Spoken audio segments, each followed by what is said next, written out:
So this is Commissioner McAllister. I'm going to recuse myself from item 1A since I am the board representative for the Collaborative for High Performance Schools.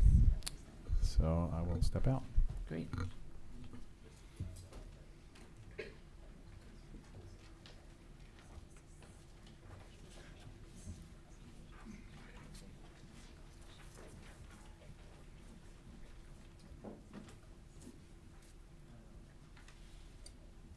Move item 1A. Second. All those in favor? Aye. Aye. 1A passes 4-0 with one commissioner recusing themselves.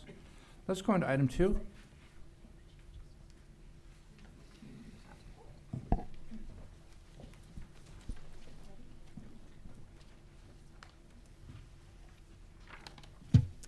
Good morning, Chair and Commissioners. Is this on?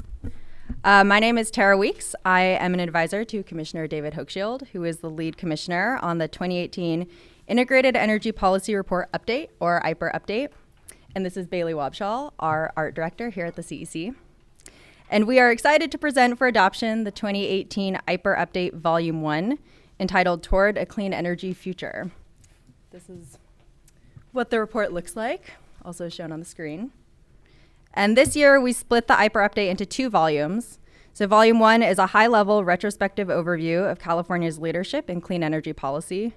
It is graphics dense and intended to reach a broader audience than the traditional IPER format. Pending adoption today, the report will be released ahead of the Global Climate Action Summit in September and serve as a toolkit to highlight California's clean energy accomplishments for audiences both within the state and from jurisdictions around the world. Volume 2 will include more detailed analysis on several key energy issues and is scheduled to be adopted in February 2019. So Volume 1 is a 23-page booklet broken up into 2-page spreads that cover all the topics shown here, including renewable energy, energy efficiency, clean transportation, and energy equity, among others. It also highlights key policy accomplishments spanning the last 2 administrations under Governor Brown and Governor Schwarzenegger. These include the state's ambitious greenhouse gas emission reduction targets, the renewable portfolio standards, and the recently adopted building standards that will require solar on new homes starting in 2020. So here's an example of one of the spreads from the report. And apologies for the fine print, but for a closer look, please download the report from the Energy Commission website. And this page really helps exemplify the basis for this project. As California has pioneered clean energy efforts, it has grown to become the world's 5th largest economy. And as you can see on the graphic on the left, consistently outpaced the national GDP growth rate. The right side of the spread also shows that California has successfully decoupled both GDP and population growth from emissions. Since 2000, as population and GDP have increased, our total statewide emissions have decreased by 9%. And as we approach the Global Climate Action Summit in September, other states and other countries will be looking to California as a key model demonstrating that clean energy does not come at the expense of a thriving economy. So there are 2 small changes that I want to highlight. And we have provided these changes to you in writing and have hard copies available at the entrance to the hearing room. So the first one, California ISO published their 2nd quarter Western EIM benefits report yesterday. And so we are going to update numbers in the geographic diversity section accordingly. So the original language for that section was, by optimizing energy resources, the EIM has generated more than $330 million in cost savings for participants and displaced 250,000 metric tons of CO2 emissions since 2014. This will be changed to, by optimizing energy resources, the EIM has generated more than $400 million in gross benefits for participants and displaced 300,000 metric tons of CO2 emissions from 2014 through the 2nd quarter of 2018. And the second change is the number of jurisdictions under the Under 2 coalition has increased from 205 to 206. And now I will turn it over to Bailey to provide some highlights from the report. Thank you, Tara. For this project, our main aim was to think through, visualize, and break down some complex topics to reach a more general audience. Our main focus was to create compelling visuals. And just a couple examples from the report. Here you can see a spread on energy efficiency, showing that California's per capita energy consumption falls to roughly half of the US average, and that also California electricity bills are lower than the US average. Here is our clean energy innovation spread, where we showcase the many sectors that our extensive research and development projects address. What we wanted to show here was that our work isn't strictly in electricity, that our work does feed into many facets of our community. And lastly, here's our spread on partnerships across the state. We really wanted to show we have accomplished so much, and we can accomplish so much, but we can't do it alone. And we really depend on our partnerships across the state and beyond. So thank you. And on behalf of the Energy Commission staff, we would like to recommend the IPER Update Volume 1 and its changes for adoption. And we look forward to your comments. Great, thank you. First, are there any public comments from anyone in the room? Please identify yourself and come up. Hello, my name is Brian Kaloji. I'm with the California Engineering Services Company, and I'm impressed with the report. I picked it up this morning. It focuses on renewable energy, and there's other methods, but I propose there be some consideration for utilizing the carbon to enrich growth of crops. This is a technology that's been proven for 100 years, and it's not being mentioned at all in this, and it can actually remove all 4 gigatons of CO2 that are produced every year that need to be removed to reverse global warming. It's a concept that the CO2 producers today, they manufacture about 100,000 tons only of pure CO2 and pipeline it to sources or truck it to sources, and it's at a cost of about 200 to 300 tons per $300 per ton. The technology that is being proposed, that is actually out there, also can take flue gas right off the stacks of power plants and other flue gas sources and feed it directly to crops after it's been conditioned, and this will cost less than $10 a ton of CO2 and actually makes a profit for the growers because of increased yield and increased biomass. So thank you. There's no mention of that in this report. I would suggest the ARB is looking at natural lands. The ARB is looking at natural lands and essentially how to make that more of a way to absorb CO2. And that's certainly something which, not to do some other agency, but the answer is some other agency is really on point on this. Well, so thank you. CARB and the CARB organization, yes, as well as the California Department of Food and Agriculture. In fact, I presented at the Environmental Farming Initiative Scientific Advisory Panel on this technology and the low cost of the technology. No, that's good. That's good. Go, continue to work with them. Yes, but I'm also asking for help from the California Energy Commission because power plants and industrial providers. Thank you. Thank you. Any other public comment? Anyone on the phone? Okay, commissioners? Thank you, Mr. Chairman. I wanted to make a few acknowledgments. First and foremost to my friend and colleague, Commissioner Douglas, whose idea really was the vision for this.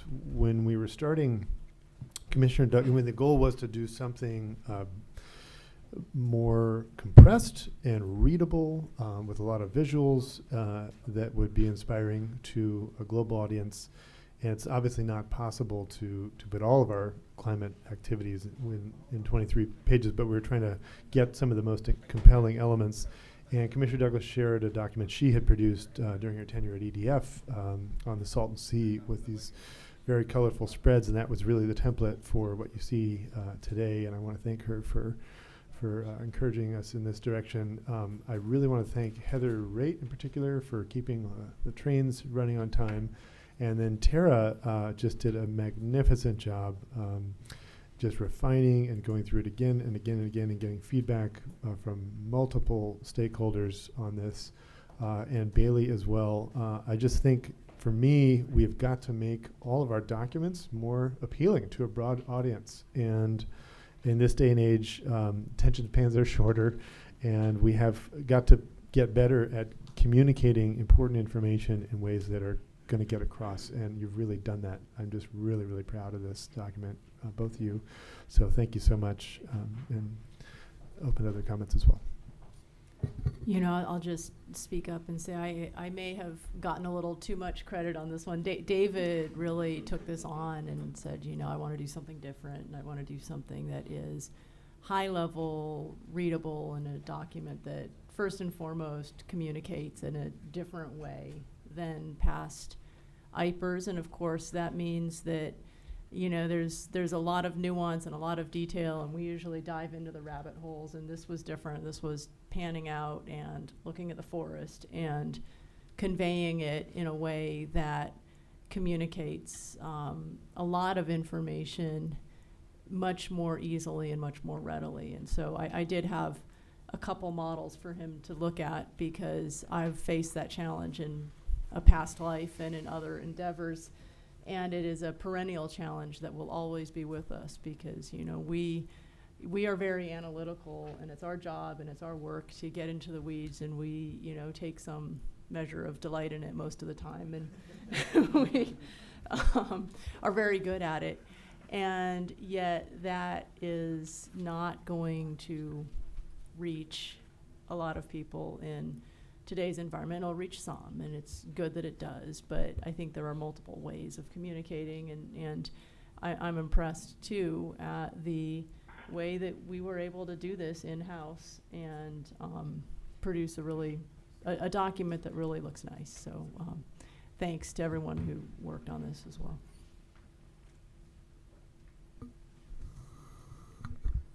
So echo all those comments, and also the comment about the rabbit holes. You know, I'm the economist member here on the commission, so probably maybe most guilty of that. I'm not sure. It's probably a good competition for that title, but you know, I agree. Communication is the key, and you know, we have great jobs because we get to get out there and communicate. And I think all of us certainly, you know, speaking from my own personal experience, you know, practice makes better. Maybe not perfect, but practice actually makes you better at this. But having it sort of documented and printed and official, and sort of not just PowerPoints posted on the web, but actually have something that can you know, get out there and go viral is valuable. And I wanted to just acknowledge the multiple rounds of feedback, you know, because when you distill complex topics, you really have to be careful to both get right the substance, but also communicate, and, you know, not lose, not sort of reduce the message so much that you end up with kind of a different message, you know. And so I think you know, the level of you know, the graphics and the kind of level of the text actually accomplishes that. And so I think we'll get a lot of use out of this. It's definitely, you know, I've done 2 IPERs, and you know, this never occurred to me to do. So you know, there's strength in diversity, and there's strength in you know, bringing all of our individual creativities to this. So you know, I think this certainly I think expresses well, or reflects well, Commissioner Hochschild's kind of communication skills, and just kind of understanding of how to get big messages out there. So I appreciate that. Yeah, I'll echo most of what you've heard already, and just kind of pile on the idea of taking some of these really complex concepts and putting them into digestible, bite-sized pieces, I think is really great. And there's a lot to talk about. I mean, the overview over the last 10 years or so, the state has accomplished a lot. And so to be able to kind of put that in a series of understandable graphics and tell the story, I think is really great. So thank you to you for your leadership on that, and to the team who worked so diligently to put it together. Yeah, no, thanks. I mean, obviously they say, what, one picture's worth 1,000 words? So you have a very long document here. Well, my next request before we vote on it is, once it's approved, please circulate it, and let's get this out as broadly and widely as we can. I also want to thank the media team who's now preparing a 3-minute IPER video, which we'll also share when that's completed, which we hope will go viral as well and be completed by the time of the Climate Summit. So with that, I'd move the item. You know, I'll second, and I'll say an IPER video had never occurred to me either. Okay. So, well done. Aye. All those in favor? Aye. This passes 5-0. Thank you. I'm looking at Cody. So we've had some issues on audio, although apparently it's not our side. Come on up, Alana. If you have an announcement, why don't you make that? I'll defer actually to Cody. Okay. Microphone, please. Sorry. So I guess it's cutting in and out when people are calling in, but right now it's fine. It's going in and out, but right now it's fine. 5 minutes could be out, but right now we're good. Good. Keep working on it. Let's go to item 3.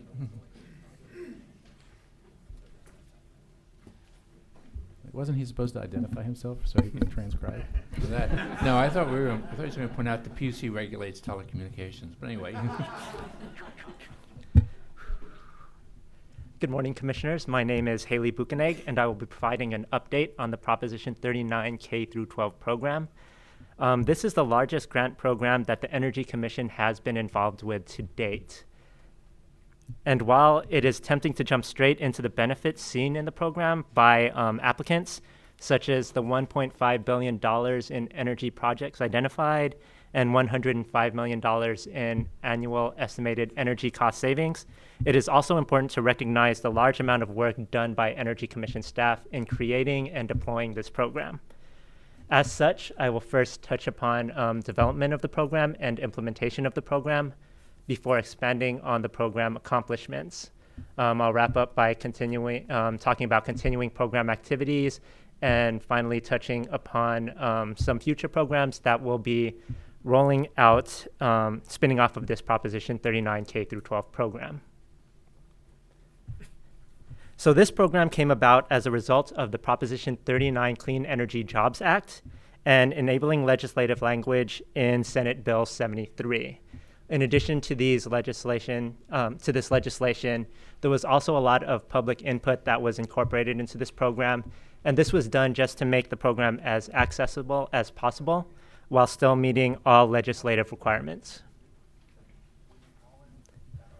The Efficiency Division's Local Assistance and Financing Office was tasked with developing the Proposition 39 K-12 program very quickly. And this short development cycle did pose some challenges for our project managers and our student hotline. And that was just because our project managers and students had to learn the program and then relearn certain aspects of the program as the program changed in development. But our program managers did become experts in the program requirements and experts in our application tools and review tools. And speaking of these tools, they were completely developed in-house by our Energy Commission's Information Technology Services branch. And our IT team did face many of these same challenges as our project managers, having to develop these tools around a program that was still being created. While all of this was going on internally, the California Department of Education, or the Energy Commission, had to coordinate with the California Department of Education, who was tasked with holding the funds and releasing grant funds. So how short of a development period did we have? Well, the original Proposition 39 Clean Energy Jobs Act was passed in November of 2012, but it wasn't until Senate Bill 73 was passed in June 2013 that the Energy Commission's role in the program was identified. So beginning in June 2013, our program team did create very quickly a set of draft guidelines and hold public workshops to gain public input for the program. By December 2013, the program, Proposition 39 K-12 program guidelines were adopted by the Energy Commission, and by January 2014, just 6 months after Senate Bill 73 was passed, the application process for the program was released to the public, and LEAs were allowed to and applicants were allowed to apply to this program.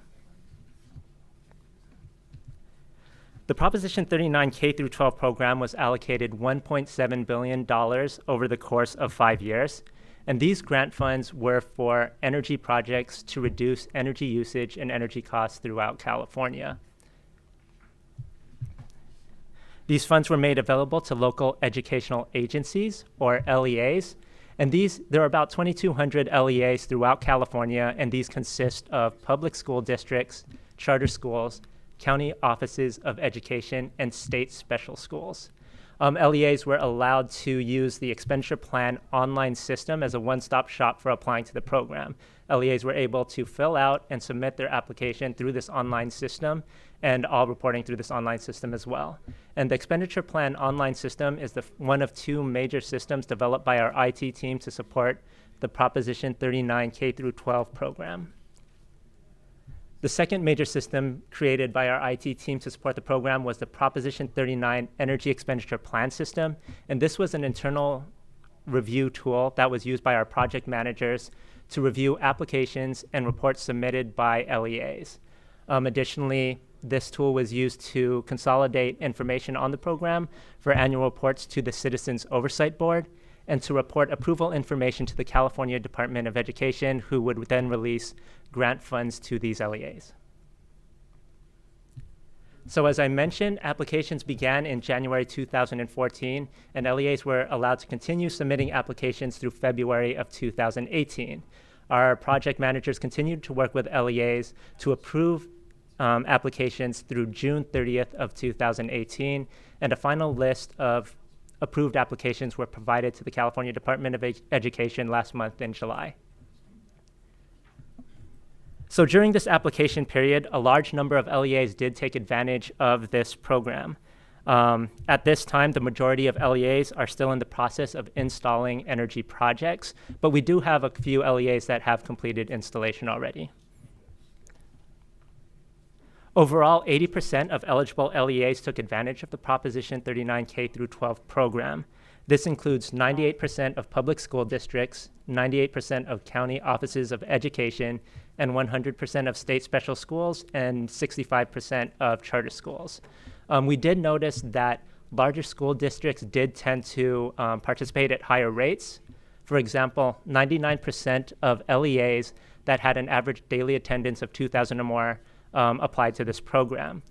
To make sure that as many LEAs as possible participated in this program, our project managers did hold quite a few outreach and training sessions for small. They were targeted mainly towards smaller LEAs, but all LEA sizes were allowed to participate.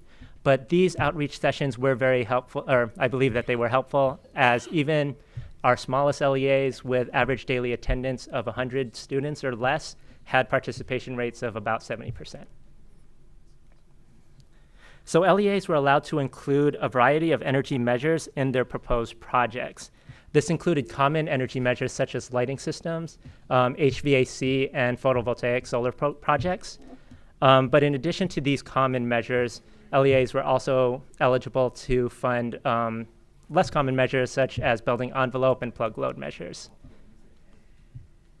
Based on program applications, the most common energy measure identified was for lighting, and this was kind of anticipated because lighting measures most easily met the program requirements, such as savings to investment ratios. LEAs took advantage of this by combining lighting measures with other type of energy efficiency measures to make sure that the overall energy project met these requirements. All in all, about $1.5 billion, again, I'm just kind of emphasizing that because it is a lot of money, but $1.5 billion in energy projects were identified. And these projects are expected to have a large effect on energy usage of LEAs throughout California. When these projects, or as these projects are installed and when these all go in, it is expected that electric usage would decrease by 520 gigawatt hours of electricity annually, and natural gas usage would decrease by 2 million therms. This corresponds with an estimated annual energy cost savings of $105 million for these LEAs. And although the application period is now completed, there is still quite a bit of work to go on this program. And this mainly has to do with program reporting requirements. LEAs are required to encumber grant funds by June of 2019 and complete installation of these projects by June of 2020. This means that LEAs will be providing annual progress reports and final reports through 2021. Energy Commission staff will continue to consolidate this reported information for annual reporting to the Citizens Oversight Board. And in addition to these reports, Energy Commission staff will be working with LEAs to amend any applications if during the implementation phase there are any changes to these projects. And finally, last year, Senate Bill 110 was passed to identify 3 new programs to take advantage of any remaining Proposition 39 K through 12 grant funds. This includes a school bus replacement program, a competitive loan program, and a new competitive grant program. Of the $1.7 billion that was allocated to the K through 12 program, the California Department of Education estimates remaining funds of $117 million. So this $117 million will fund $75 million for the school bus replacement program and approximately $42 million for the competitive loan program. And unfortunately, because we were so successful in getting grant funds out to the LEAs, there is not enough remaining funds to fund a new competitive grant program at this time. So the Energy Commission was tasked with creating a large program and launching it in a short amount of time.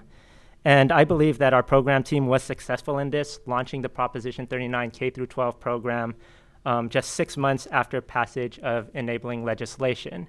And additionally, $1.5 billion in energy projects were identified and are expected to save LEAs about $105 million annually. And I did just want to once again acknowledge the work of our staff, our project managers, our students on our hotline, and our IT team whose hard work made this program so successful. Thank you. Is there any public comment?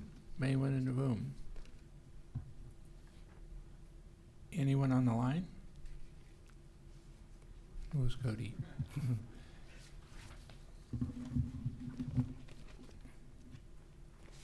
I'm going to assume the answer is no to that, but let's go on to item 4. Thank you. Yeah, please go ahead. So I will join in comment and applause there too. Just to add on a little bit, thanks for the very comprehensive presentation, Hailey. I wanted to just ensure that a number of people get acknowledged for their work on this program. I mean, and first just make one point. We are very intentionally at the Energy Commission developing a skill set in program design and administration. And it maybe isn't obvious, but we've had a number of programs that we have developed, that as part of our brand. NSHP is certainly one of them. The long-term ECO program, the Prop 39, which is, as far as we know, it's the largest in terms of monetary terms. It's the largest program the Energy Commission has ever implemented. And I think the success that you just heard about is really part of burnishing our brand, so the legislature and others know that when there's something big to be done, they can entrust the Energy Commission with part of that effort. And it takes resources, and certainly we need those from the governor and the legislature to do these big programs. But above all, we need skills and knowledge, and it is a specific skill set to do these programs, to actually design, run, receive applications, evaluate. There's a very specific skill set that's associated with that I think we're clearly one of the leading agencies, if not the leading agency, for running these kinds of programs, certainly in the energy sector. So I wanted to just point that out, and then also thanks to Hailey for the presentation. And over the years, the program has had a number of program managers. So Marcia Smith at the beginning of it, remember?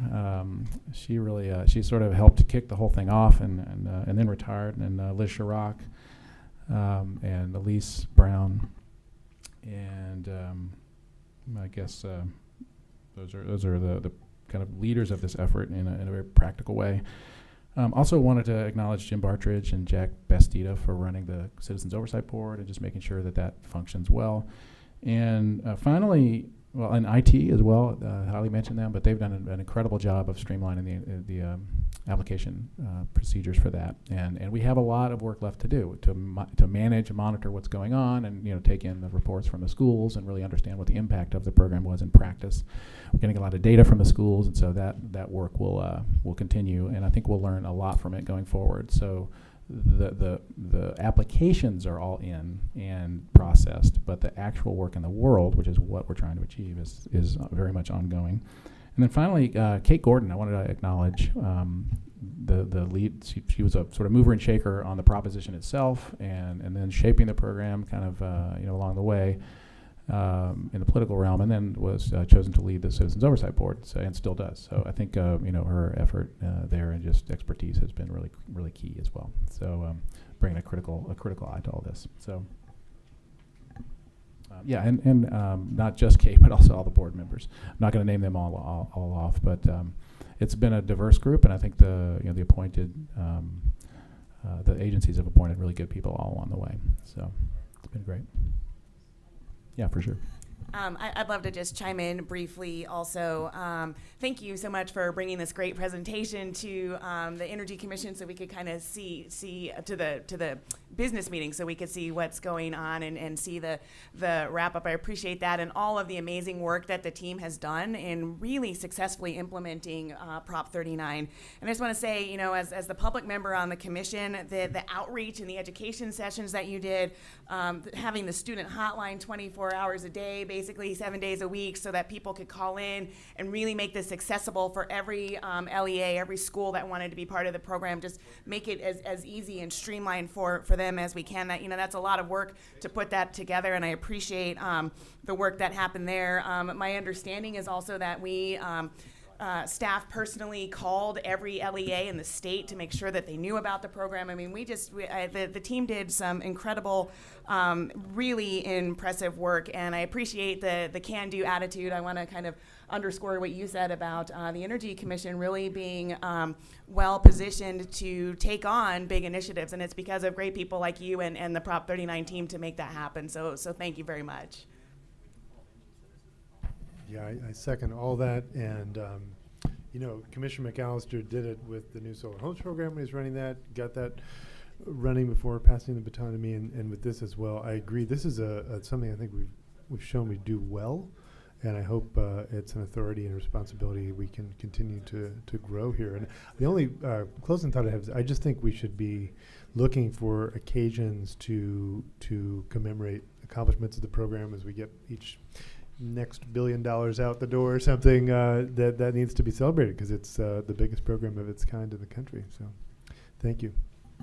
The participation rates, there was the low number there that sort of skewed the overall sort of LEA participation rate was the charters, and there's a story behind that where the charters really there were structural issues with how their participation, and if you look at it on a monetary basis, I mean it's just like top 90% participation. So the participation was comprehensive throughout the state, and that as Commissioner Scott said, that's almost unheard of really. And so I just kudos to staff for all that they managed to get done.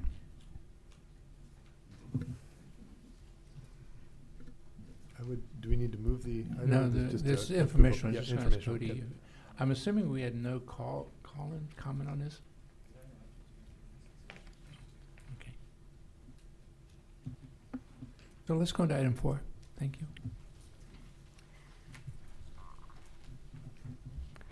Good morning, Commissioners. My name is Amulia Yarapothu. I'm a summer fellow in the chair's office through the Stanford Energy Internships in California program.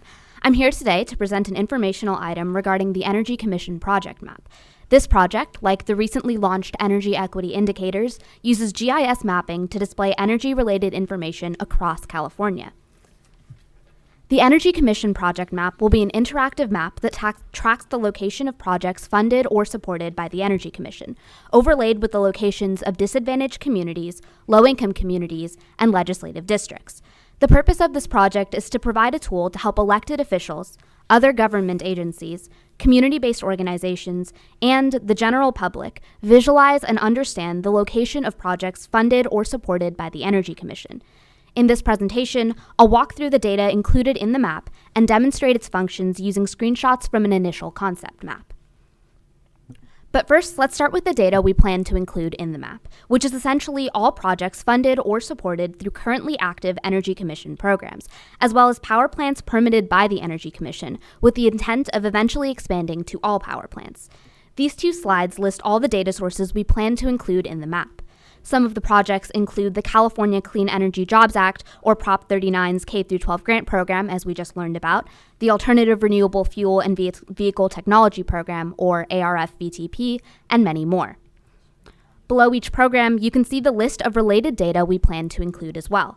For example, for the Local Government Challenges Grant, we intend to also share grant recipient, address, project summary, and grant amount. As you can see, different programs will report slightly different data.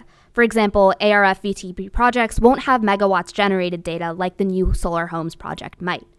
In the case of programs where information regarding location or recipient is confidential, data will be anonymized and aggregated to higher levels.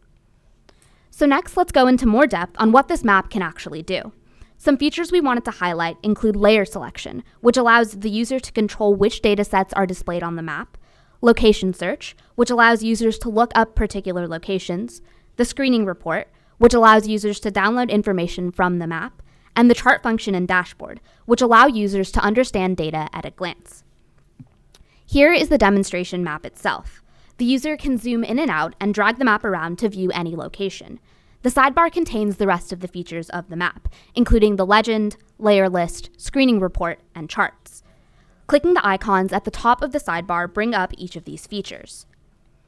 So let's start with the legend, which displays the symbols associated with each of the currently visible datasets. As you can see, each color corresponds with the type of Energy Commission supported project. Red is power plants, orange is ARF-VTP, and so on.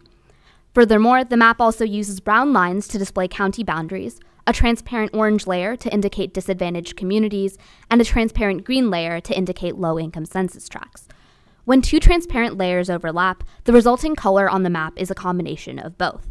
That's where you get that olive green color that you see near the Central Valley that the black arrow is pointing to. That location is both a disadvantaged community and a low-income census tract. There is also the option of adding or removing layers to the map using the layer list, which is the second icon at the top of the widget bar. Clicking the boxes in the widget allow the user to choose which programs and boundaries are displayed in the map. Here, everything is turned off except for ARF-VTP, low-income communities, and disadvantaged communities, allowing the user to focus in on the specific program. The layer list function allows the user to examine in greater depth specific relationships between individual points and the characteristics of communities. For example, leaving on layers regarding disadvantaged communities and ARF-VTP could allow users to identify areas that might potentially benefit from increased participation in the program. The map also contains two legislative district layers, one for Senate districts and one for Assembly districts. Right now, the map is showing the Senate district overlay, which shows all Senate districts color-coded by the party affiliation of each senator. You can also search for particular locations on the map, including a specific address like the Energy Commission, a particular project like, say, a local school that received Prop 39 funding, or a boundary like Santa Clara County or your local legislative district. Let's take a look at Senate District 6 right here in Sacramento for an example. Clicking on a particular point on the map brings up a pop-up window that displays more details about the project. So if I clicked on an ARF-VTP project, the pop-up shows me information related to that project, like the recipient, title, amount, and so on. However, you'll notice that there's more than just the ARF-VTP project present at that point. Clicking on the arrows in the top right corner of the pop-up lets me cycle through all the data associated with the location. The number in the top left corner indicates how many other data points are present. As you can see, moving to a different data layer allows you to view more details about that layer. This feature provides context about the location of a project, including the presence of other projects in the immediate area. So next, let's go over the screening report. This feature allows the user to pull data from the map to use in their own analysis. The user defines a location. They can pick a pre-existing boundary like a county or a legislative district, or a particular location, an address or a specific project, and a radius. For example, if you wanted to get an understanding of the Energy Commission's presence in your local community, you could search up your home address with a 5-mile radius to find all the projects close to where you live. Clicking the report button pulls up a page that displays all the projects within the chosen location, in this case, District 6. Next, using the download or print icons allow the user to export data as a CSV file or a screening report, respectively. In either case, the information can be used by individuals or organizations looking to perform their own analysis specific to particular locations. Essentially, the screening report ensures that all data in the map is public and easily downloadable. Interested parties don't have to sift through huge datasets and can choose to download what is specifically of interest to their needs. Next, let's go over the chart function. This tool allows the user to view charts already created by Energy Commission staff. Essentially, the chart function serves as a vehicle through which the Energy Commission can present and highlight analysis we feel is particularly important. Listed right now are a few demonstration charts I created to show what charts in a final map could look like. Users can choose to limit the data contained within the chart to whatever is currently displayed on the map. So right now, we're zoomed in on Sacramento. Using the spatial filter to limit features would show us the distribution of ARF VTP project types in Sacramento only.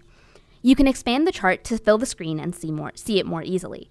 This chart shows the distribution of the number of ARF VTP projects by project type. As you can see, electric vehicle charging infrastructure accounts for a clear majority of ARF VTP projects funded in the Sacramento area, represented by the large gray slice of the pie chart. If we were to change the location of the map or zoom out to see all of California, this distribution would look different. In this way, you can see how different areas of California differ in regards to the kinds of projects present. Moving forwards, we plan on working to expand the charts offered and think more on how to display information that stakeholders are interested in viewing. Finally, the map will be accompanied by an associated dashboard, which provides some higher-level information about Energy Commission projects across the state. The dashboard displayed on screen is a proof-of-concept demonstration I created to visualize what the final product could look like.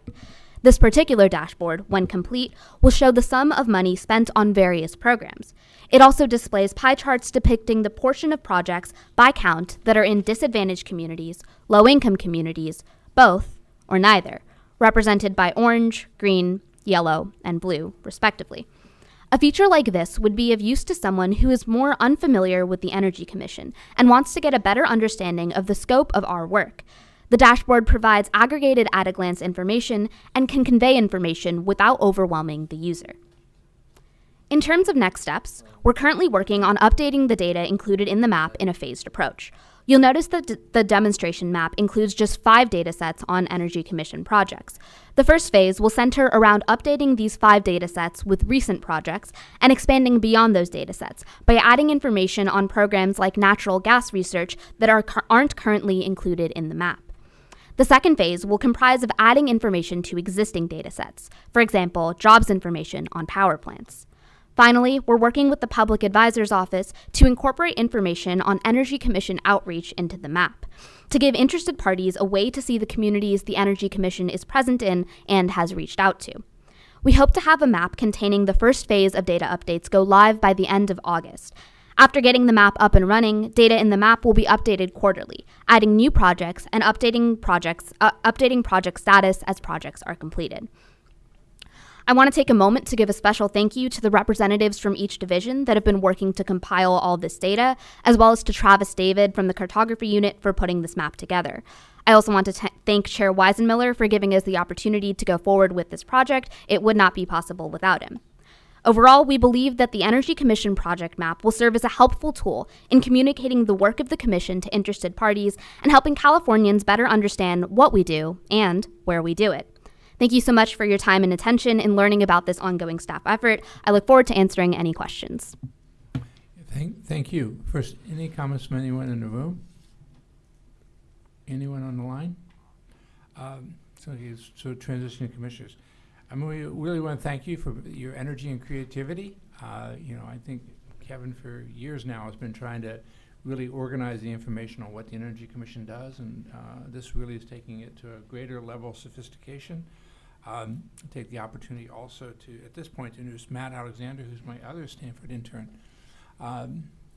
There, just I think at this point we've all had that. So again, I think it's really important to, again, all of us are struggling with how to convey information. I mean, I think we talked about that first in the IPER. I think this is another example of how we can use the data tools in GIS to really get information out. So, any comments from anyone else? I'll just echo that it's really exciting to have this information presented in this way. We've had an ARFVTP map for a little while, and it's great to kind of have all of the projects that the Energy Commission is working on. And I love the legislative layers and the fact that it will be really easy for people to be able to click on it and focus in on what portion of what they're looking for. So thanks for putting this together. It's a great project. Yeah, I'll just agree. And I do think the parallel to the discussion this morning is exactly right. This information empowers people to go in themselves and look at what we've done and ask questions and go through the data and begin to answer them. And I think it's valuable for us, and I think it's a real service to people in California to have this tool available. So thanks for your work on it. Sorry, what year are you at Stanford? I'm going to be a junior. Okay. Great. When I was a sophomore in college, I could not have done this. So, well done. I just want to say, I think all of us have had the experience meeting with members of the legislature too, and I know that, the Office of Government Affairs here has helped compile these reports on how much of our funds from different programs are happening by legislative district.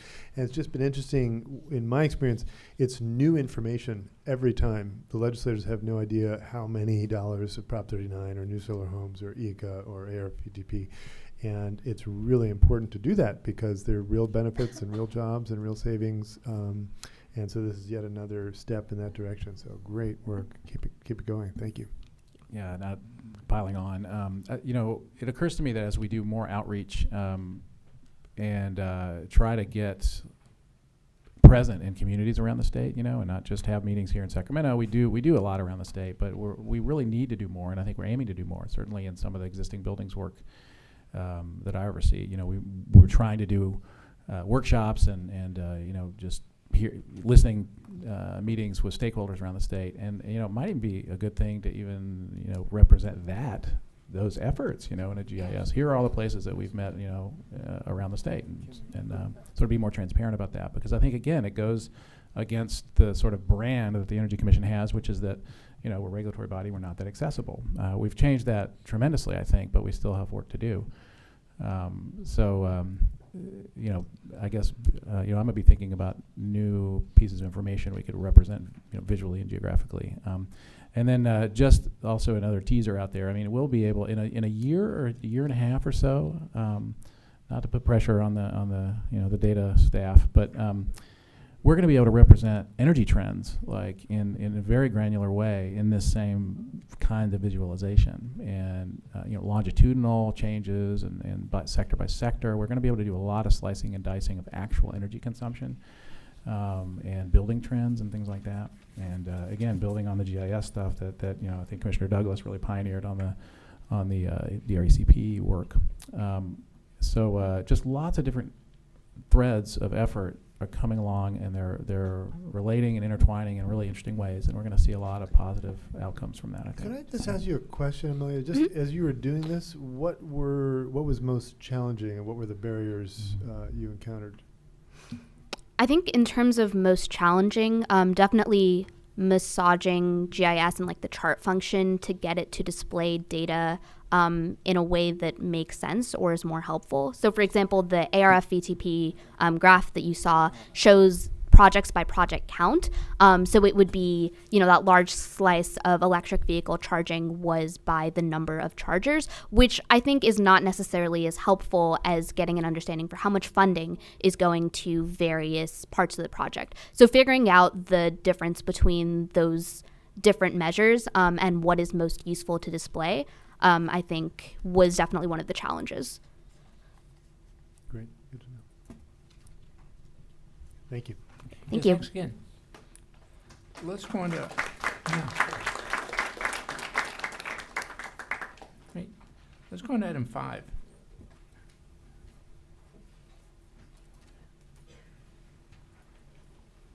Actually, before we do, Alana, do you want to make the announcement, just to make sure everyone knows? Yes, so apparently there continues to be a little bit of technical difficulties, and we just want to make sure that there are any members of the public who would like to make a public comment. Please contact the Public Advisor's Office. We have the number up there, or anyone else who is experiencing technical difficulties in hearing this meeting. Please contact the Public Advisor's Office at the numbers that are listed. We have a local number as well as a 1-800 number so that we can further assist you so you can participate in today's business meeting. Thank you. Thanks. Go ahead. All right. Good morning, Commissioners. My name is Christine Root, and I'm the Compliance Office Manager in the Siting Division. I also have Kirk Oliver with me, Staff Attorney.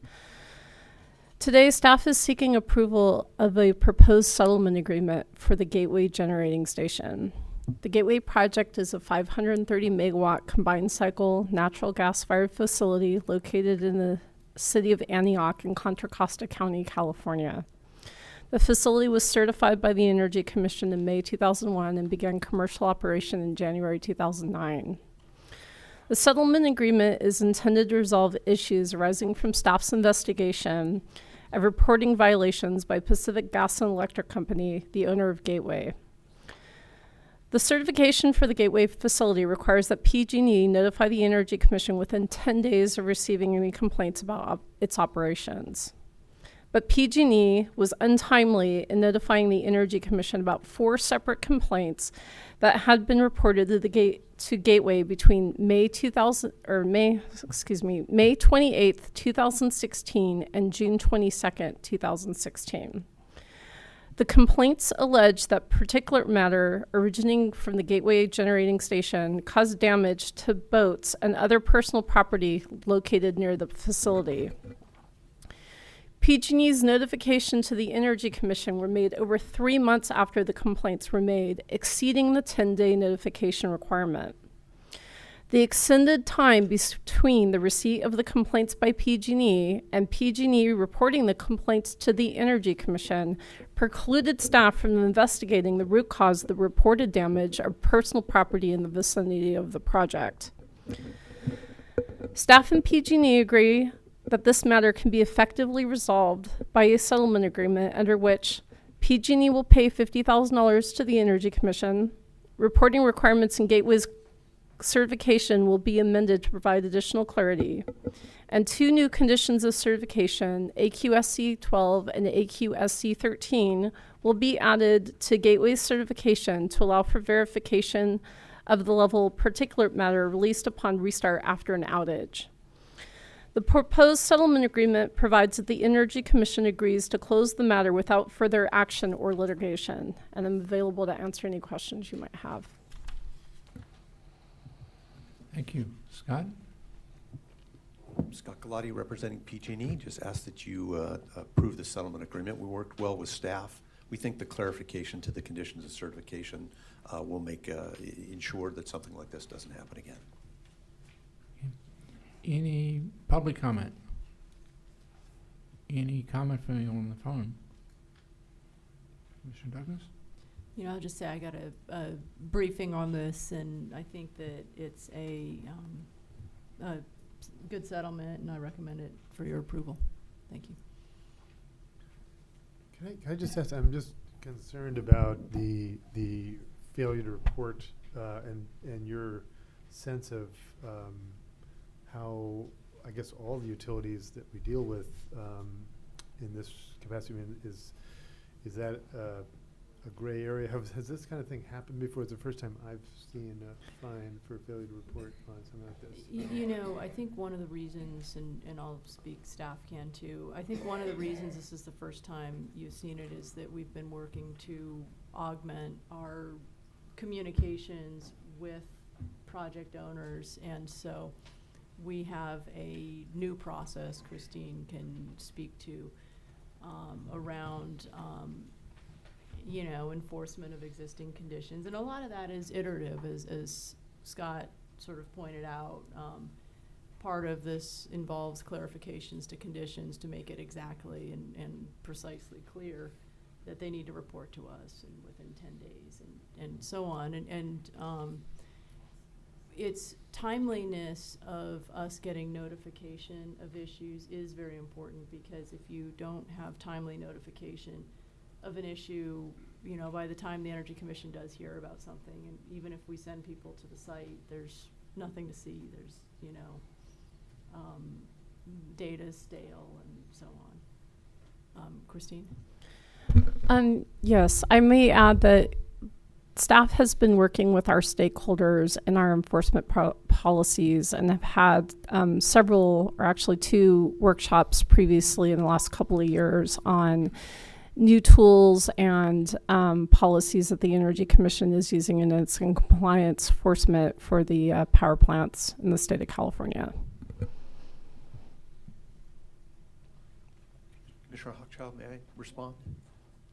I just also wanted to let you know that PG&E is different than many other applicants that the Energy Commission has granted a license to, whereas the sole source for many applicants, the sole ability to make a complaint is to the plant.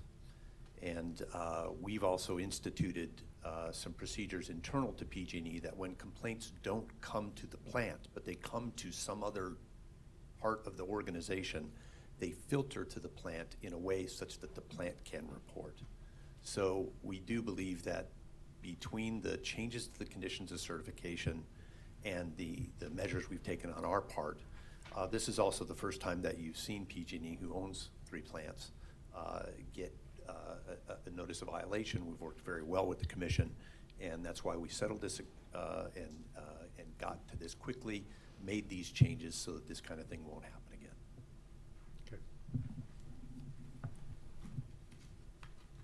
So I'll move approval of this item. Second? All those in favor? Aye. Aye. This item passes 5-0. Thank you. Let's go on to item 6.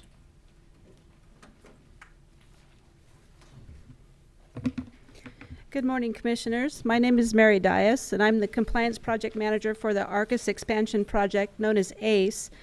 With me this morning is Jared Babula, Senior Staff Attorney, and representing the project, Bob Thurkelson is here. Today, we are requesting the Commission's approval of a petition for termination of the ACE project. The 100 megawatt ACE project was certified by the Energy Commission on January 8, 1988, and began commercial operation in January of 1991. The ACE project was a coal and petroleum coke-fired power plant located in Trona, San Bernardino County. On October 2, 2014, the power plant ceased operations and was placed in a long-term outage condition to secure the facility and minimize environmental hazards. On June 10, 2015, the Energy Commission approved a petition to decommission the power plant and adopted additional conditions to ensure demolition and other decommissioning activities would comply with all legal requirements and not result in adverse environmental impacts. The approved plan proposed to demolish several of the structures on the ACE site used exclusively for power generation and retain other structures for future industrial reuse. In September 2015, New Mill Capital acquired the ACE project and initially suspended all decommissioning activities to review options for the facility. On May 14, 2018, SV Industrial Services purchased the ACE project and plans on demolishing some of the structures at the ACE project, including the boiler and stack, and retaining others, including the turbine generator building, for industrial reuse consistent with the approved decommissioning plan. On June 19, 2018, the project owner filed a petition for termination with the Energy Commission, requesting approval of a petition to remove all remaining open conditions related to the approved 2015 project decommissioning plan, to terminate Energy Commission jurisdiction over the ACE project, and to waive the 2018-2019 annual compliance fee. The petition for termination includes a letter from San Bernardino County regarding their willingness to assume jurisdiction over the project in its current condition and the reuse of the retained structures, as well as their willingness and ability to oversee demolition of the non-retained structures. Staff has reviewed the petition for termination and has not identified any apparent environmental or health and safety risks that would warrant the Energy Commission to retain jurisdiction. Staff has also confirmed San Bernardino County has the ability and is willing to assume jurisdiction over the ACE facility for future repurposing as an industrial site. Staff has determined that open conditions of certification related to the future demolition of facility structures can be removed because San Bernardino County's demolition permit process would ensure the substantive requirements of the conditions would be met. In addition, the facility is no longer a power plant. A notice of receipt was docketed and mailed to the ACE mail list and listserv on June 22nd, 2018. Staff's analysis of the petition was docketed and a notice mailed to the ACE mail list and listserv on July 12, 2018. The only comments filed on the petition came from Searles Valley Minerals, or SVM, the owner of the project site. The comments were not directly about the petition, but related to terms in the land lease agreement between SVM and the facility owner. Staff has reviewed the comments and does not find them relevant to the issues before the Commission today. Staff would defer to the applicant to respond to specific questions about its lease agreement with SVM. Staff recommends approval of the petition to remove all remaining open conditions of certification related to the approved 2015 ACE project decommissioning plan, the termination of Energy Commission jurisdiction over the ACE project, and the waiver of the 2018-2019 annual compliance fee. Thank you. Thank you. Mr. Thorkelson? Green light. The challenge of being colorblind. Anyway, my name is Bob Thorkelson. I'm representing ACE Cogeneration Company today. Larry Trousdale, the general manager of the facility, is on the phone. He may or may not be listening to you, depending on what's happening on that end. But it's amazing to me to think that 30 years ago, 6 months or so, this project was approved by this body. It was approved as a demonstration project to show that a coal-fired circulating fluidized bed power plant could be economic, could operate reliably, and could also meet California's air emission requirements. And that project succeeded. It was quite a demonstration. I think it was the first demonstration project ever approved by this project. Better? Good deal. Anyway, and as Mary mentioned, in 2014, the plant was shut down to reduce greenhouse gas emissions from the facility and to improve the overall profile from the Southern California Edison system. Today, as she mentioned, we are asking that you terminate the jurisdiction of the Commission for the project. We'd like to turn the project over to San Bernardino County to do demolition and also to work with us in terms of reuse of the site as an industrial facility. I'd really like to thank the staff. They did a super job not only working with us in terms of developing the decommissioning plan, but they were very patient while we looked at options for reuse of the facility, including reuse as a renewable hydrogen production facility, and also how rapidly they responded to our petition for termination. They did a super job. Thank all of them. If you have any questions, be more than willing to answer. Thank you. Are there any public comment from anyone in the room? Any public comment from anyone on the line? And again, if you have problems, call the public advisor. And she can make sure your comments get through. But let's transition to commissioners. Commissioner Douglas? I've reviewed this. I think it's a very solid and good proposal. Obviously, San Bernardino County has a strong program around decommissioning. They've got a lot of interest in this area in terms of, the Trona area and possible reuse of the site. So I think this is a good idea. And I think transfer to the county at this point is appropriate. I had a quick question for staff. Please correct me if I'm wrong, but am I remembering correctly this is the last operating coal plant in the state, or are there still others that remain after this was shut down? Does anyone know? Yeah, Yes, this is Christine Root again, Compliance Office Manager.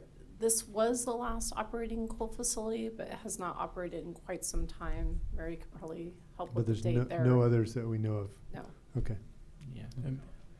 There may be a small one that I think Shell has retrieved from from shutting down. Mm-hmm. Presumably selling somewhere labeled what I hate to think. Okay. Anyway. Good. So I move approval of this item. Second? All those in favor? Aye. Aye. Aye. It passes 5-0. Thanks. Thank you. Let's go on to item 7.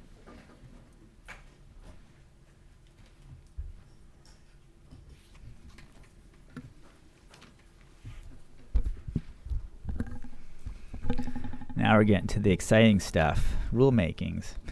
So my name is Jared Babula, and I'm attorney here at the Commission.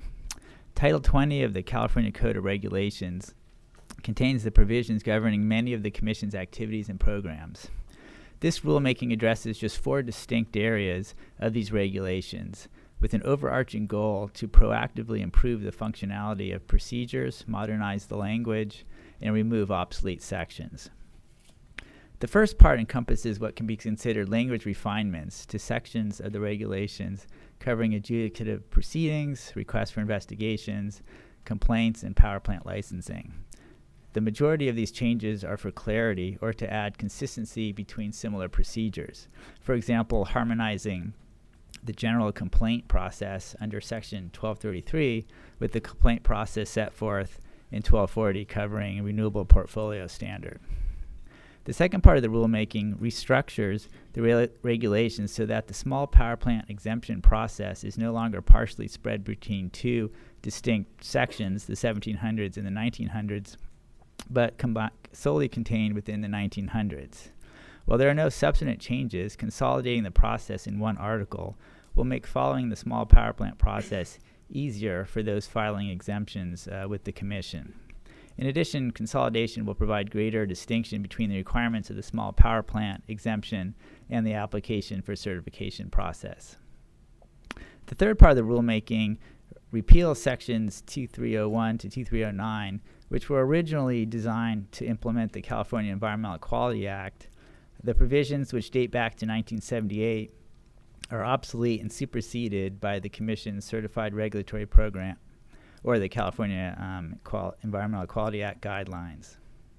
Finally, the fourth part of the rulemaking is specific to Commission Power Plant Licensing Program and amends Section 1708, 1769, and adds a new provision, 1769.1. Section 1708 provides details on the costs and accounting under the statutory processing fee the Commission charges power plant owners for reviewing amendments to facility licenses. The proposed section, the proposed sections changes to 1769 provide more flexibility and efficiency by allowing staff to provide changes to conditions related to air quality requirements when those changes conform to changes made by the air district in its permit and the changes would not impact the environment. This key innovation in the regulations that addresses an inefficiency which has historically hampered consistency between the Commission's license and the air district's permit. New section 1769.1 creates a subset of amendments that Commission staff can initiate with the project owner. This will allow for a more efficient and flexible process to address obsolete conditions while also not triggering the amendment fee because the amendment is staff initiated. The proposed language changes resulted from a multifaceted effort by Commission staff to engage stakeholders, especially on the issue of power plant license amendments, to understand barriers to efficient amendment review and approval while ensuring public participation. Staff held 2 workshops to discuss proposed language changes and to solicit comments from stakeholders. During and after the workshop, staff received thoughtful comments from a diverse set of stakeholders, including the independent energy producers, California Unions for Reliable Energy, the Center for Biological Diversity, and others. Many of the comments resulted in language changes improving the regulatory language. It should be clear that just because a comment did not result in a language change does not mean that staff did not carefully consider the comment. The comment period on the proposed regulation changes ended on July 20th. One set of comments were received by the independent energy producers. Staff reviewed the filed comments, which reiterated prior comments. Staff will be responding to the comments fully in the final statement of reasons, although I am prepared today to address any written or oral comments made.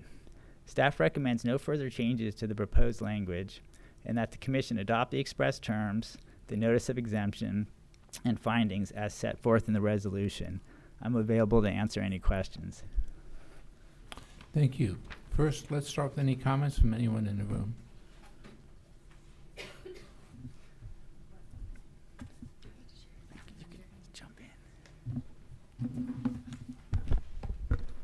Good morning, Samantha Newmeyer from Ellison Schneider Harrison Donlin on behalf of Independent Energy Producers. We'd like to thank CEC staff for their hard work in this proceeding, particularly Jared. We do agree that we think the proposed amendments reflect some careful consideration and collaboration with interested stakeholders. We did submit additional comments on the language, so we won't raise those again. We do think additional clarity is needed relating to the costs for amendments to a project certification. Notwithstanding these concerns, we do think that these amendments represent progress. We think it'll lead to greater clarity, particularly with processing petitions for modification, and we thank the Commission for its efforts. Thank you. Anyone else in the room? How about on the line?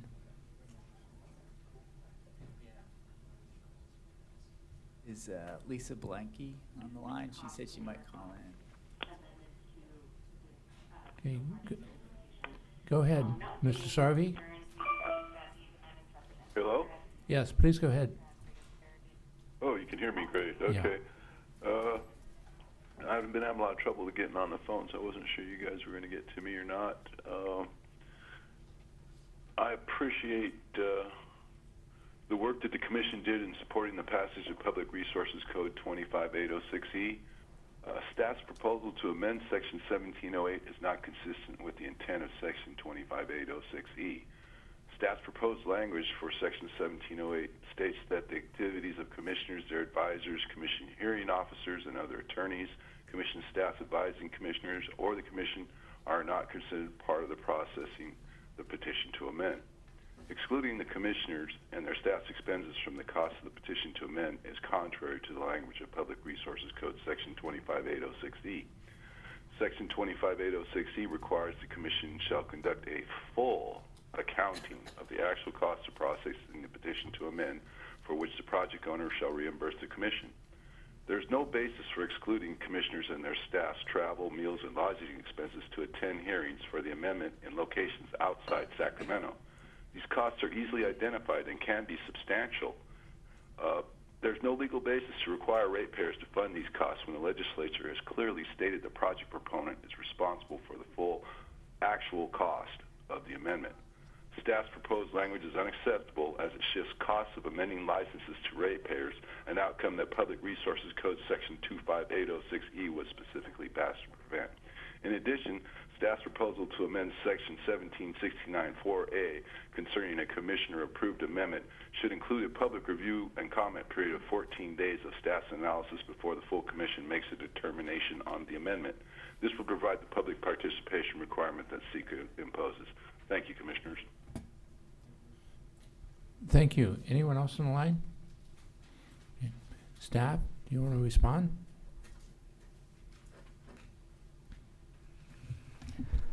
Thank you. Again, there'll be full response in the final statement of reasons, but to respond to those comments on the costs of the, first of all, these are amendments, so generally there's not a lot of travel and hotel costs and such forth, because most of these amendments are shorter processes. A lot are just staff approved, so there isn't necessarily commission costs. The part that we weren't costing dealt with the deliberation and the development of the decision when that for those hours. But the actual, if you look at what is included, would be creation of the document, administrative time. So we are costing the work from the decision makers in the context of developing or physically creating the proposed decision when you have one. And again, a lot of amendments don't rise to the level of having proposed decisions and so forth, because these are not the same as an AFC. And I'm not clear when you're saying ratepayers, what exactly that is a reference to, because this isn't like a ratepayers in the sense of costing for a power plant.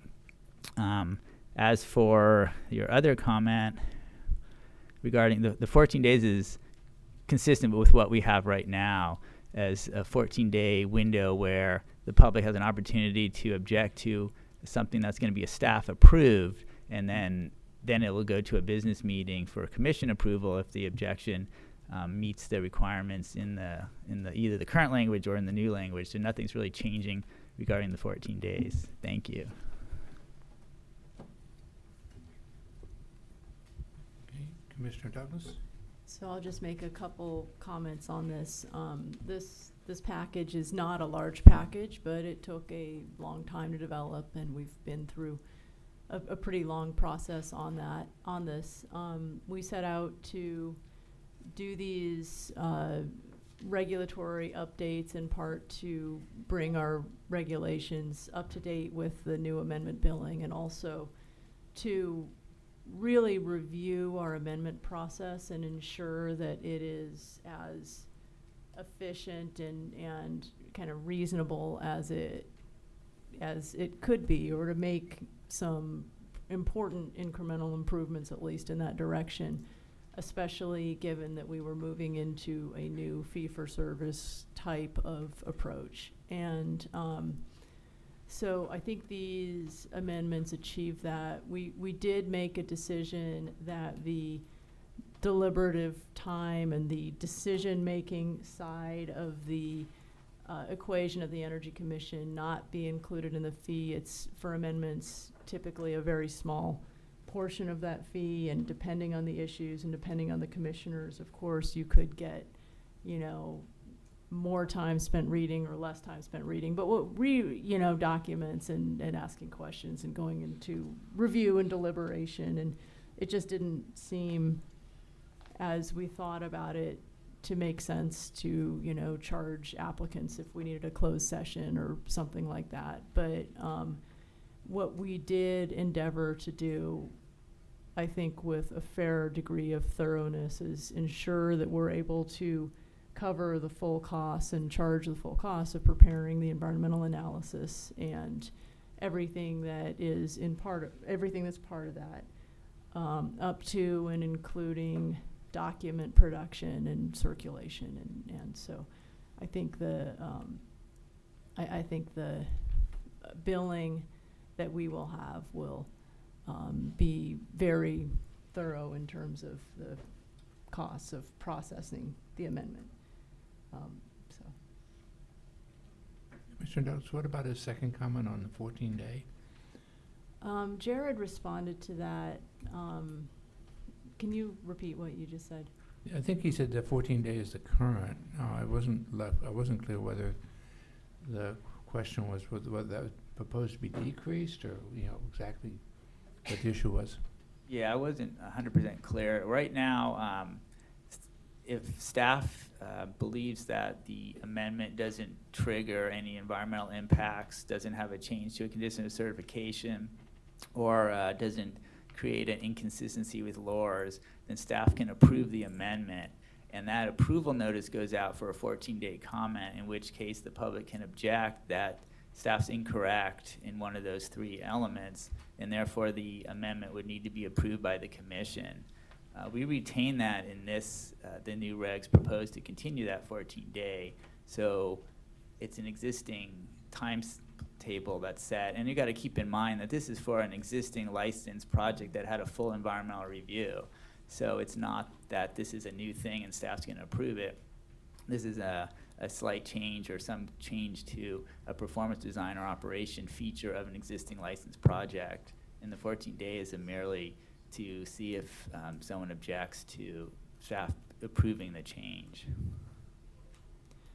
Yeah, I think it just didn't trigger much with me because we really didn't set out to change that. So I don't know if there are other questions or comments. All right, well, I want to thank everyone who took part in the process, and I know it was an extended one, and I'll move approval of this item. Second. All those in favor? Aye. Aye. This item is approved 5-0. Thank you. let's go on to 8, petition to U.S. Department of Energy.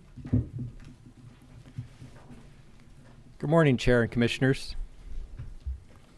I am Sean Stephenson, a mechanical engineer with the Appliance Office and the Commission's Efficiency Division. With me is Matt Chalmers with the Chief Counsel's Office. Staff is requesting that the Commission delegate to the Executive Director or his or her designee the authority to sign a petition requesting the U.S. Department of Energy, or DOE, to conduct a rulemaking process to establish new federal appliance efficiency standards and test procedures for dedicated purpose pool pump motors. Pool pump motors use a significant amount of energy, as much as 2,500 kilowatt hours per year per pool. In 2004, California set standards to prohibit the sale of the least efficient pool pump motor types, and in 2008 updated those standards to require standard-sized pool pump motors to be dual or variable speed. The Commission has released 3 staff reports and held 3 staff workshops in recent years to discuss opportunities to update the standards. At the same time, the Commission participated as a voting member as part of DOE's efforts to create a national standard for dedicated purpose pool pumps.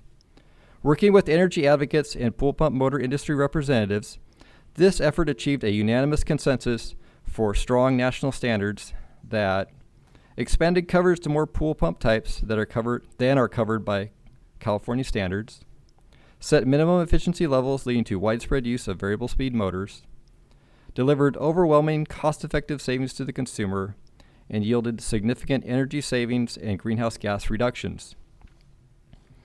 Energy advocates and industry view the effort as incomplete, as the standard did not set equivalent standards for pool pump motors, a significant opportunity since many consumers choose to replace the motor as a popular repair option. Over the last 4 months, the Commission, energy advocates, and industry reached consensus on potential national standards for dedicated purpose pool pump motors. The standards will deliver significant energy savings to Californians by requiring many pool pump motors to be variable speed. It also extends California's prohibition on the least efficient motor types to apply to a broader set of pool motor applications. The proposed compliance date will be July 19th, 2021, the same date as the National Pool Pump Standard. With this proposed standards, a consumer will achieve cost-effective savings whether they replace the motor or the entire pool pump. The next step is to request that the DOE set these standards as national standards. Therefore, staff asks the Commission to approve Item 8, to allow the Commission to join a petition requesting that DOE set national efficiency standards for dedicated purpose pool pump motors. Thank you. Thank you. So, any comments from anyone in the room? Any comments from anyone on the line? Okay, turn this to Commissioner McAllister. Thank you, Sean, and also Kristen. You guys represent us really well in those gatherings of industry and stakeholders and advocates. So this is pretty straightforward. I mean, it's the goal is to keep aligned the pool pumps and the pool pump motors, so that there's not ability for folks to game or for inefficient products to make their way into the marketplace, and we are just sort of consensus across the board, or consistent across the board in terms of the efficiency of the various offerings. A huge, obviously, savings potential here. And I just wanted, it's pretty straightforward, I think. I just wanted to also say that this is, we would be authorizing Executive Director to enter this this petition, but it really doesn't mean that we would be letting our foot off the lever, off the pedal locally in California to possibly develop, sort of do what we need to do in our own context and using our own authority. It really depends on how this whole thing pans out in Washington, which is still an unknown. And so I think, we have sort of two tracks we're going down to try to achieve this end in California. So, this is the federal level piece of it. So I'll move Item 8. Second. All those in favor? Aye. Item 8 passes 5-0. Thank you. Let's go on to Item 9.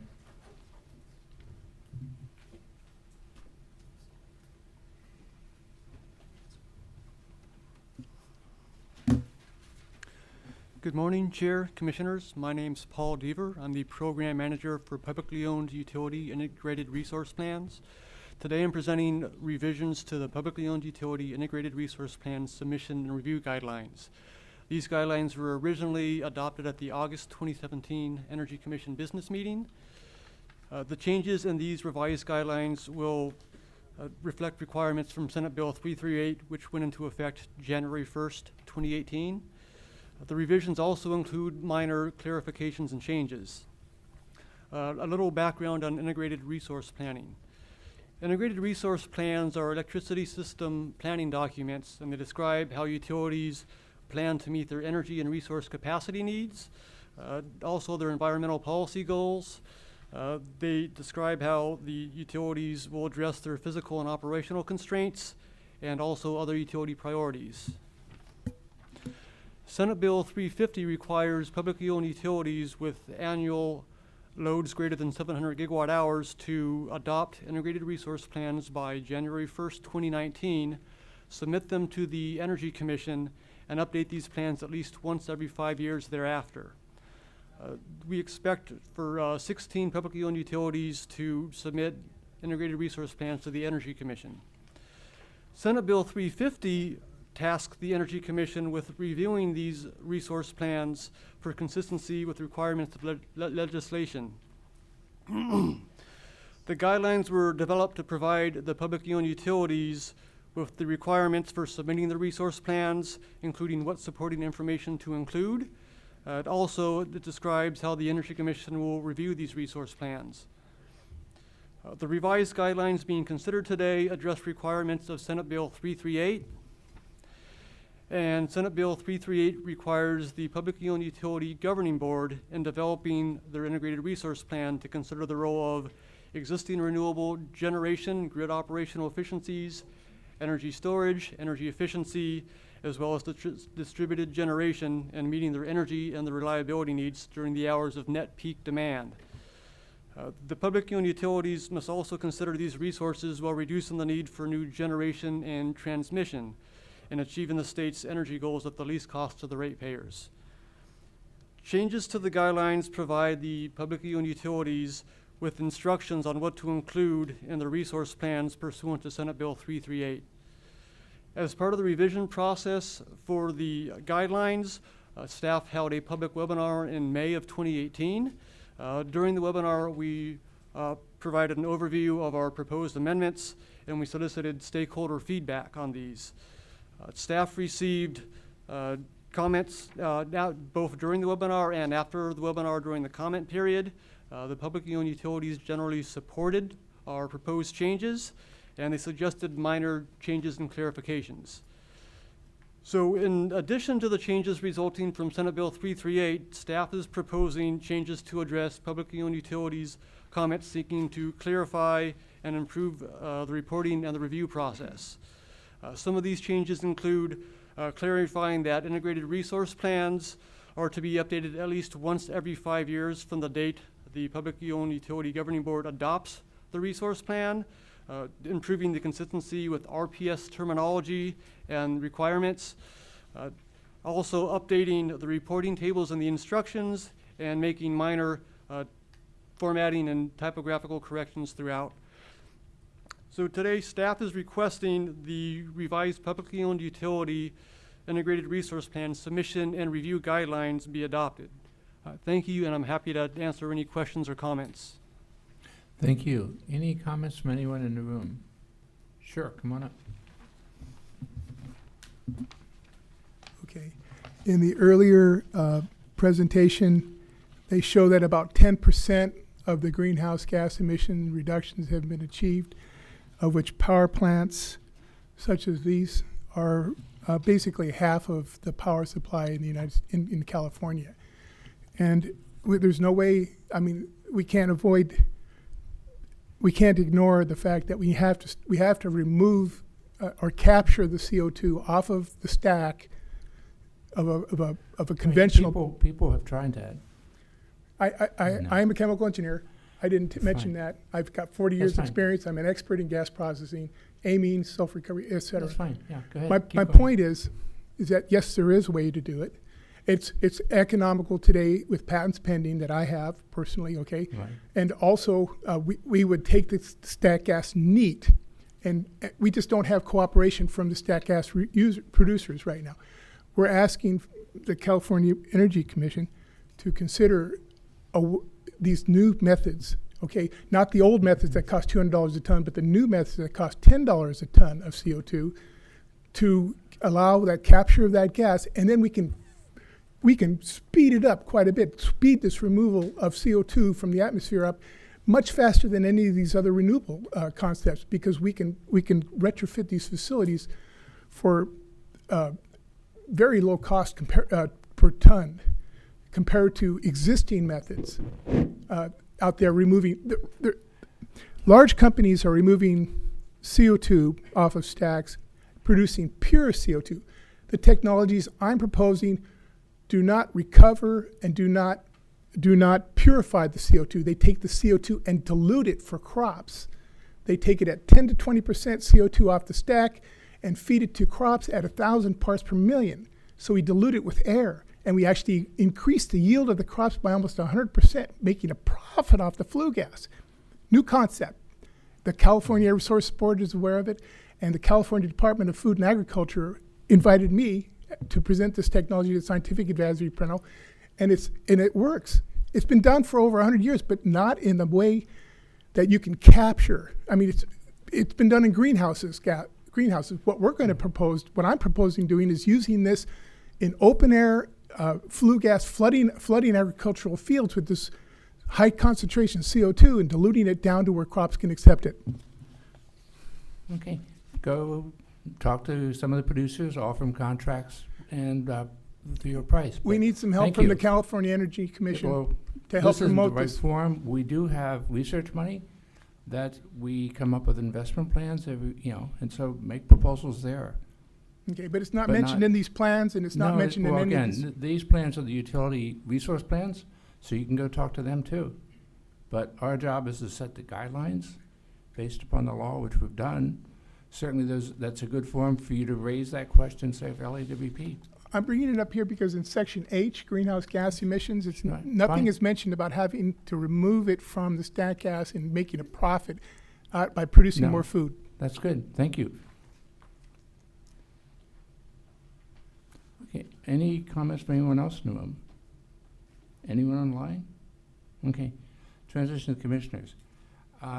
We've taken this is a relatively straightforward amendment of our guidelines. It reflects Senator Skinner's legislation. The POUs are starting to file IRPs with us. I think we've gotten the first one. We're trying to give them complete regulations to include the Skinner requirements, hopefully as part of those filings.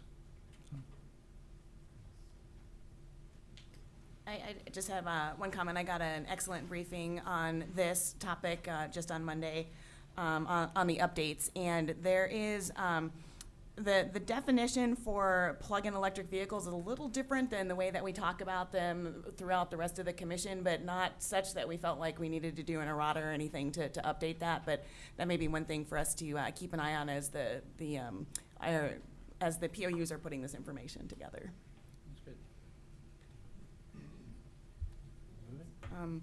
I will move approval of item 9.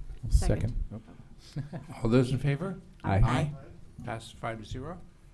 Thank you. Let's go on to item 10. Good morning, Chair, Commissioners. My name is Shahid Chaudhary. I'm with the Local Assistance and Financing Office of the Efficiency Division. I'm here to request your approval for a $422,795 ECA loan at 1% to the City of Rio Vista. The city will use this loan to implement energy efficiency measures at its buildings, including City Hall, Fire Station, Airport Terminal, courtyard, 2 wastewater treatment plants, and lift station. Upon implementation, the project will reduce about 213,000 kilowatt hours of grid electricity consumption annually, saving the city estimated amount of $25,900 in utility costs. Based on the loan amount and utility cost savings, the simple payback is approximately 16.3 years. The loan request is in compliance with the terms and conditions of the ICA loan program. I therefore request your approval of this loan. I'm available for any questions you may have. Thank you. Is there any comments from anyone in the room? Anyone on the phone? Okay. Commissioner Callister?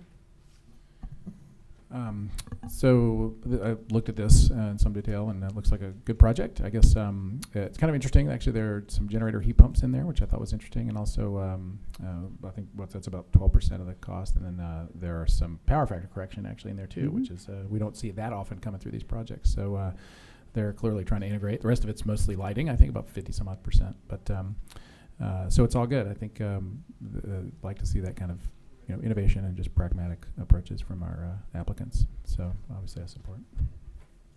Right. So I'll move item 10. Second. All those in favor? Aye. Aye. This also passes 5-0. Thank you. Thank you. Let's go into minutes. Move approval of the minutes. Second. All those in favor? Aye. Aye. These also pass 5-0. Let's go on to lead commissioner or presiding member reports. Commissioner Scott? Sure. I just have one update that I'd like to share with you all, which is last week I had the opportunity to almost make it to the San Diego Port Tenants event where on the 10th Avenue Marine Terminal they had a bunch of Dole electric vehicles that are going to be moving cargo handling equipment around. I had no idea that San Diego can also get fogged in. Unfortunately, my 7 a.m. flight, which was it was a 6 a.m. flight that was supposed to land at 7:20, and we circled for about an hour. Then we flew to Ontario, landed, got more fuel, and got there in time for me to basically have missed most of the event. But I raised it because everyone, the speeches had ended, but everyone was still there, and the Port of San Diego, the Port Tenant Association, Dole, SDG&E are really gracious. They called everyone back together to hear my remarks, so I got to talk about what the Energy Commission is doing in this space and how excited we are to have this great partnership with the Port of San Diego to demonstrate this type of equipment there. And it just was a really great, it's a great project because one of the things that the Port Tenants Association is going to do in Dole is, so Dole is really going to put this equipment through its paces, but anybody else who's a port tenant that wants to try out this equipment, see what it's like, put it through its paces as well. So even though it's about 10 trucks, it's going to have the impact of those. A lot of folks are going to get a chance to kind of kick the tires on this equipment and see how it works. We also got to see there's a fuel cell truck that is operating at that 10th Avenue Marine Terminal as well. And one of the exciting things that we saw it doing, so this was from a previous Energy Commission grant, they had the base of windmills, wind turbines there, and I don't know if you've ever seen those. It comes in 3 huge parts. I mean, these are really big and they're very, very, very heavy. One of the heaviest things that goes through a port, and that fuel cell truck was able to pull that and move it to where it needed to go. So they're doing a shakedown run on that as well. So that was pretty cool to see. And again, I just, if any of them are listening or happen to read the transcript, wanted to say thank you because it was really gracious for them to allow me to speak, even though I was late and tried so hard to get there. But it was a great day and fun to be able to celebrate. So that's all I want to highlight today. Hadn't been that long since our last business meeting, so not too much to talk about. I just last week spent most of the week in D.C. and did a series of meetings with congressional committees, really mostly staff, but Congressman Tonko from New York sponsored this really good one at the House, and it was a small group of states just talking about all the things that they're doing on clean energy, and the context really is the EPCA reform and the process rule that Department of Energy is looking at, and so I think the effort was just to sort of get a little bit of a reality check on what happens at the states and why the state energy offices are relevant and are doing things that actually are very reasonable and helping their economy and just broad-based benefits, and so I think there's a ongoing effort to kind of demystify the state energy offices. Really, I'd say as a defense mechanism in the current administration to just make sure that the Congress at least knows that everything is going on productively and reasonably, right? It seems to be working because Congress is a strong supporter of state energy program and weatherization and all the things that the energy offices do. even though the administration keeps zeroing them out. Congress actually is giving them more money than they ask for. So so we want to keep that dynamic going, obviously. And increasingly as we get more engaged at that level, people, other states, of all colors are they're just looking to us for leadership, and it's a little bull in the china shop, because we drop numbers that are a couple orders of magnitude bigger than the other states. We use a lot of Bs, in the billions, and everybody else is in the millions or something quite small. But we're all facing similar challenges, just at different scales. So I find that I think it's helpful that we're there at least, because people really appreciate it. Yeah, I guess I would just highlight the ongoing outreach around the building standards.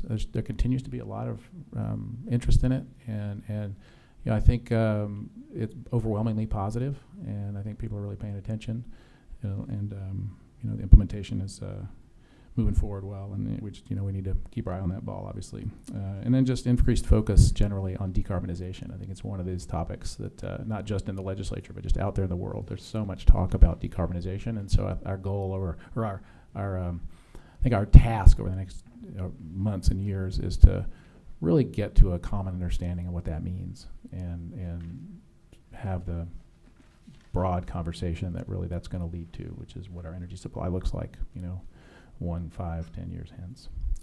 But it's nice to see all of the different stakeholders really putting some creative thought into this huge challenge that we have. So that's it. So I'll just report on a couple tribal meetings I had a couple weeks ago. A group of us from the Energy Commission met with the Hoopa tribe and the Karuk tribe. We also had a quick meeting with Blue Lake tribe. And then last week we had a meeting with Trinidad Rancheria, both staff and the tribal council and many of these meetings. So those were productive discussions. We're working towards a Tribal Energy Summit in the fall, and we have a lot to talk about with a number of the tribes up and down the state. Thank you.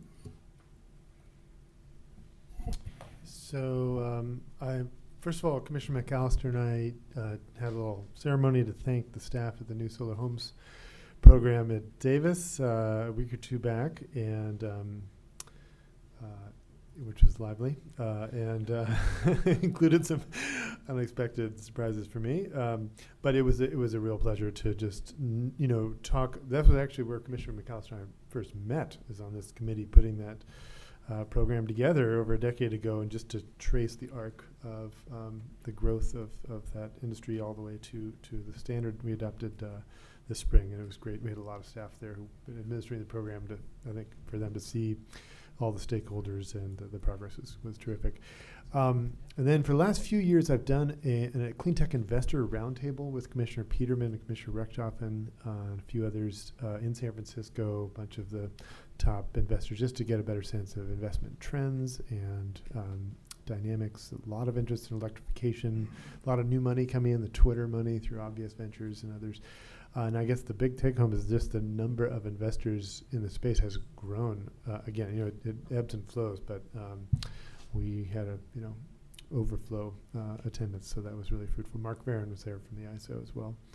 And then in 2 weeks, we're going to host a workshop here at the Commission on the eligible equipment list. So we maintain that list. It's over 20,000 different pieces of equipment in terms of solar panels, inverters, and meters, and we're interested in how to make that more user-friendly. It's used by states all across the country, as well as to look at whether we can incorporate storage into that list. And then I'm interested to delist dumb inverters that don't have telemetry and voltage regulation. So we're going to get feedback from stakeholders and be making some changes following that. Great. A couple of things. I spoke at the annual SEEB event up at Squaw Valley. Focused a lot on the fire issues. I was on a session with Senator Wachowski, Kip Lipper, and we talked about the issues the state's confronting on the fire stuff. Also met with the governor of Sonora. Met with Mary and Matt, and then came over and met with Pannery and I. It's going to flag that the 4th climate assessment will be rolled out over the course of the month. There's actually an IPA workshop tomorrow that starts trying to bring the science into the PUC's regulatory framework and others. And there's going to be, anyway, a whole series of events from now through October that as we go forward, more and more attention. But I think certainly not many of you around for the rollout of the 3rd climate assessment. Certainly this is a big deal. It's the bottom line. And certainly I'd have to say the events on the ground are outrunning the science. You know, I think the example I tend to use is that the science studies were done on modeling fire, and they were based upon 2000 to 2016. And 2017 had the same impact as cumulatively 2000 to 2016. And 2018 so far is worse. You know, when the State Operations Center was activated last week, Justin went out for that. We're set up to prepare to provide necessarily 24/7 support, although our role is pretty much fuels. You know, the question of, you know, is there jet fuel at, say, the Reading Airport? But, you know, certainly the pictures from the fire hit very much the Bureau of Reclamation's facilities up north. And, you know, I guess the Bureau of Reclamation is not the most 21st century entity. You know, they have manual valves for the releases. They had to evacuate their operating centers, obviously, from the fires.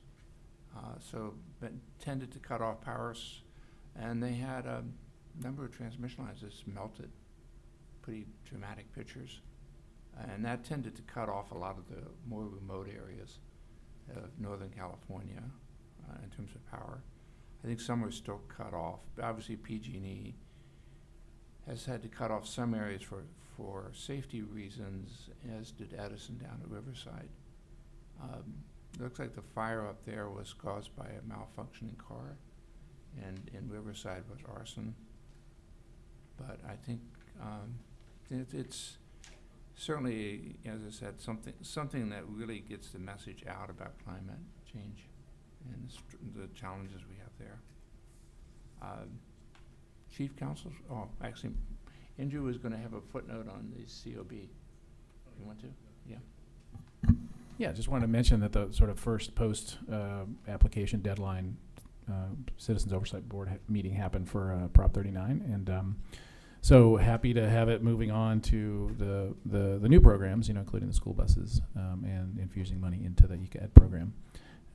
But the audit was discussed there, and we came out, maybe Executive Director Bowen wants to add something here, but I think we played a really positive role in that. You know, the Controller's Office did a very thorough job, and a few issues carried forward that we maybe have small disagreements about in terms of, you know, definitional issues and things like that. But basically, it came out as a clean audit with a couple of to-dos to sort of continually improve the process and the accounting and the monitoring of what's going on out there in the world, out there with the schools and the implementation. But anyway, that was the main topic of the COB meeting, and I want to just thank Drew for being really on top of that. And I think we have a relatively positive relationship with the controllers and the auditors that now really know the program, and that seems to be working reasonably well year to year now. Yeah. Okay. So, Chief Counsel report. Nothing today. Thank you. Executive Director report. Nothing to add, except I would just follow up on Commissioner McAllister's point that, yes, we're working closely with the Controller's Office as well as CDE. At this point, we're obviously not approving any more applications, but changes can still come in, and we're still working on some of the financial issues, but it's a positive, collaborative process. Okay, Public Advisor. Good afternoon. I only have one item to report, and that is basically on our summer internship program. Normally, we would have a summer institute. We were not able to have that this year, But we did have 3 high school interns, and so I also have 3 college interns that I thought they would be in a better position to share how our new partnership with these 3 high school students went this summer. So I'll bring them up at this time.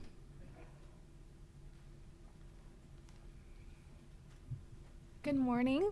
My name is Adriana Gomez. I'm a student assistant to Commissioner Scott, and I go to Lewis and Clark Law School.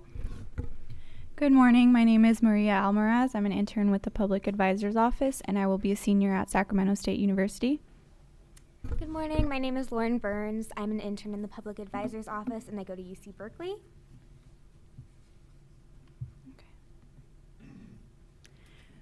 We had the privilege of hosting 3 high school students to learn about energy, the environment, and community engagement. These are our 3 students. Brianna Gutierrez, who goes to Florin High School and is interested in law. Jared Estes, who goes to Franklin High School and is interested in political science. And Abby Shankut, who goes to Pleasant Grove High School and is interested in environmental law. So during their time with us, they were able to be exposed to a lot of different arms of state government, as well as learn the ins and outs of the work that's done at the Energy Commission. So we were fortunate enough that we were able to have a tour of Cal ISO, which the students thought was so interesting and fun. We were also able to tour the Capitol and meet with Assemblyman Jose Medina. We were able to attend the business meeting last month, and we also met with many members of Commission staff, including Drew Bowen, Executive Director, Commissioner Scott, and staff from Government Affairs. We really wanted to provide the students with an experience that was more educational rather than just them doing a lot of clerical work. While they did some clerical work, they were also able to do a lot of learning as well. So every day we would start out by giving them an article from various topics ranging from alternative fuel vehicles to power plant siting, and then they would journal about it and discuss the topic. So a lot of them, all 3 of them actually left saying that they had learned a lot more than they had anticipated. And when we got to hear from the other students that were part of the program but at different agencies, many of the students said that they solely did clerical work. So we were very excited to be able to offer them something that was more engaging and more meaningful. They also got to do a lot of work kind of developing an outreach plan for the Stanton power plant and trying to engage youth for the evidentiary hearing. Here are some highlights of what they worked on during their time here. They had skill enhancements workshops, which included a scholarship and college seminar. So they learned about financial aid and how to write a personal statement for when they apply to college. They also participated in a public speaking seminar with Leah Moni, who gave them an excellent workshop on improving public speaking skills. And they created a video for the youth of Stanton to encourage participation in the Stanton evidentiary hearing. They concluded their time here with a graduation ceremony with the mayor of Elk Grove and public advisor Alana Matthews, where they received an award for their participation in the program. So each of our students every week would write a reflection about their experience. One of our students, Brianna, said, "I feel that I've used a lot of skills this week. I was able to work cooperatively in a group to reach a common goal." We really wanted them to be able to work together, which was fortunate they were able to. Another student, Jared, said, "Our project in the past days has been our work on the Stanton power plant and an outreach campaign in order to get the youth of Stanton to attend a hearing on August 2nd. We have decided to produce a very short video telling the community in Stanton about the hearing and encouraging the youth to come and let their voices be heard." Our 3rd student, Audie, said, "I worked on more collaborative assignments and took on harder tasks that made me feel like I was truly an office employee." So I think the general consensus was that they really enjoyed their time here and got to do a lot of meaningful work in our office. Thank you so much. Thank you for your assistance. And lastly, I just sort of have an announcement. We will have our 2nd Disadvantaged Community Advisory Group, which is a joint advisory group with the CPUC, meeting later this month, August 21st. It will be in San Francisco at the CPUC starting at 10 o'clock a.m. So the notice will be forthcoming, but I did just want to tee that up today. You want to mention the loss of the 1 member? Yes, I do. So we will acknowledge that, but at this time, it's with a heavy heart that we announced that one of our members, Woody Hayes, who represented the San Bernardino Riverside area, she was president of their local NAACP chapter, passed away.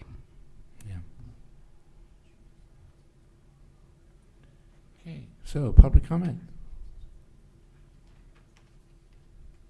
Meeting's adjourned. Thank you.